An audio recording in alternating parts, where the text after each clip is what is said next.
আসসালামু আলাইকুম রহমতুল্লাহি ওয়া বারাকাতুহু।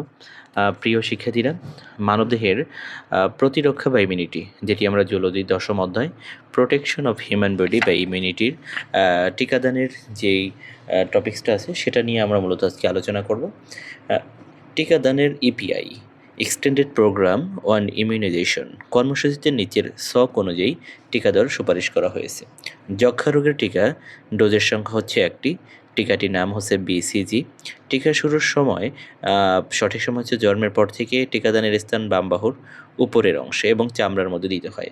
ডিপথেরিয়া, হোপিং কাশি, ধনুষ্টঙ্কার, hepatitis B, haemophilus influenza B, এই রোগগুলোর টিকার নাম হচ্ছে পেন্টাভ্যালেন্ট ভ্যাকসিন বা DPT hepatitis B or Hib, এবং এর ডোজের সংখ্যা হচ্ছে 3টি। ডোজের মধ্যে বিরতি হচ্ছে 4 সপ্তাহ। টিকা শুরুর সঠিক সময় জন্মের পর থেকে 6 সপ্তাহ। উরুর মধ্যভাগের বহিরাংশে এই টিকাটা দেওয়া হয় এবং মাংসপেশির মধ্যে এই টিকাটা পেন্টাভ্যালেন্ট ভ্যাকসিনটা প্রয়োগ করা হয়।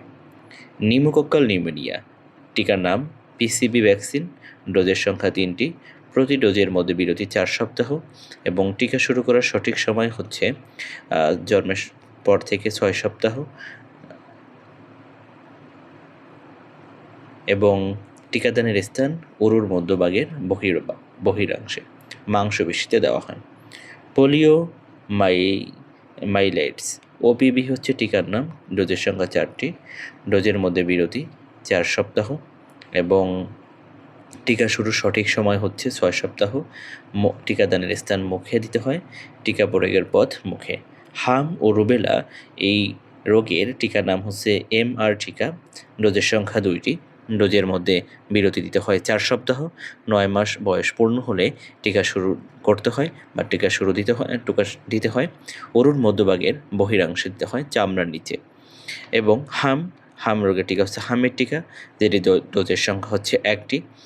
জন্মের পর টিকা শুরুর সঠিক সময় হচ্ছে 15 মাস বয়স পূর্ণ হলে অরুর মধ্যভাগের বহিরাংশে এবং চামড়ার নিচে দিতে হয়।